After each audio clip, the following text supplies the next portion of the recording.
நீங்க தானே மகாவோட அம்மா அப்பா ஸ்கூலோட கரஸ்பாண்டன்ட் யாரு? மகாவோட பயாலஜி டீச்சர். இது என்னோட தர்பார். இவங்க பொண்ணு ஒழுங்கா படிக்காம ஃபெயில் ஆனதுக்கு நாங்க என்ன சார் பண்ண முடியும்? அந்த பொண்ணு நல்லாவே படிக்காது. உங்க அம்மா அடிச்சதுனால தான் நீ இறந்தியா? இல்ல. அப்போ நெக்ஸ்ட் அந்த குழந்தைய உங்க ஸ்கூல்ல சேர்த்தறப்போ என்ன சொல்லி சேர்த்தீங்க? எங்க குழந்தை மாதிரி நாங்க பாத்துக்கிறோம், நம்பி சேருங்கன்னு சொல்லி சேர்த்தீங்க.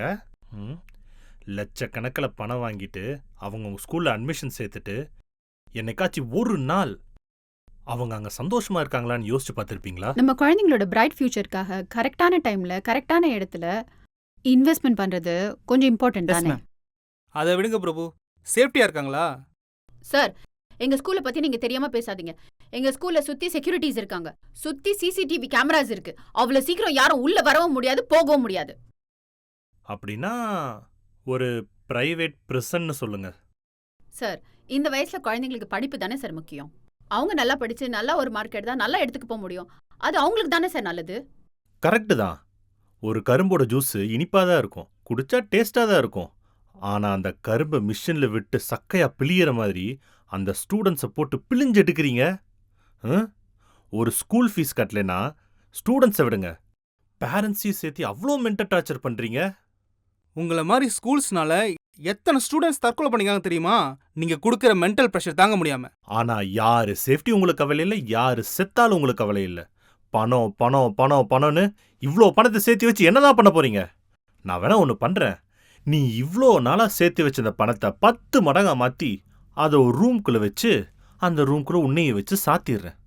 அங்கேயே இரு, அதையே சாப்பிட்டு அதையே குடிச்சிட்டு அதையே கழுவிட்டுரு. லுக், நம்ம ஸ்கூல்ல யாரும் ஃபீஸ் டியூ வைக்கிறது கிடையாது. இருந்தாலும் உங்க அப்பாக்கு நான் 1 வீக் கிரேஸ் பீரியட் கொடுத்தேன். அடிப்படையில் நீ ஒரு தாய் தானே, அப்போ நீ உன் குழந்தைய பார்க்குற மாதிரி தானே உங்ககிட்ட வந்து சேர எல்லா குழந்தையும் பார்க்கணும். கொஞ்சம் கண்மை வச்சுக்கிட்டா, கொஞ்சம் தான் அழகா காமிச்சுக்கிட்டா, கொஞ்சம் மேக்கப் பண்ணிட்டா உடனே அவளை ஸ்லட்சியம் பண்றது. சார், ஸ்கூலுக்கு வர மாதிரியா சார் வரா? நல்லா மேக்கப் பண்ணிக்கிட்டு கண் ஃபுல்லா மைய வச்சுக்கிட்டு அதுல இந்த சுருட்டு முடி வேற.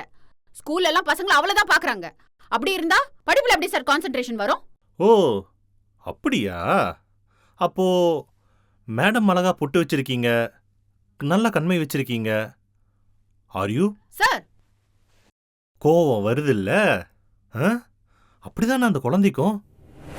நல்ல மேக்கப் மட்டும் போட்டுக்க தெரியுது. கண்ணுக்கு மை வச்சுட்டு சிவி சிங்காரிச்சுட்டு ஒரு பிஞ்சு மனசை உடைச்சிட்டு அதுகிட்ட இருந்து என்ன ரிசல்ட் எதிர்பார்க்குறீங்க?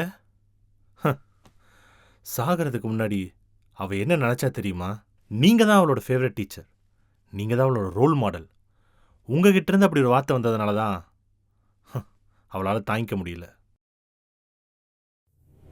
ஸ்கூலுக்கு படிக்க வரியா இல்ல ஃப்ளர்ட் பண்ண வரியா? படிப்புங்கிறது பெரிய விஷயம், அதை நீங்க வியாபாரமாக்கிட்டீங்க. அட்டப்பூச்சி மாதிரி அவங்கள்ட்ட இருந்து ஒவ்வொரு விஷயமா உரிய ஆரம்பிக்கிறீங்க. முதல்ல அவங்களோட பணம், அவங்க நம்பிக்கை, கடைசியில அவங்க உயிரையும் உறிஞ்சு என்ன சாதிக்க போறீங்க? சாரி சார், என் மேலதான் தப்பு. இனிமே இந்த தப்பை நான் பண்ண மாட்டேன். இந்த பாவத்தை நான் எங்க போய் தொலைக்க போறேன்னு தெரியல.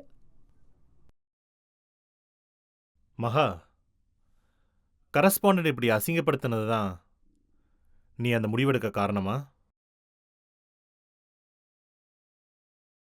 புரிஞ்சு போச்சியா? புரிஞ்சு போச்சு. அவளை நான் ஃபெயில் பண்ணிட்டேன்னு சொல்லிட்டு என்ன நரகத்தில் போட போறீங்க, அப்படிதானே? அப்படியா? வேற அம்மா அப்பா கலந்துக்கிட்டாங்க, கரஸ்பாண்டன்ட் கலந்துக்கிட்டாங்க, மிச்சம் இருக்கிறது நான் மட்டும்தான். சும்மாவே அவளுக்கு என்ன பிடிக்காது, அது இதுன்னு ஏதாவது சொல்லுவா.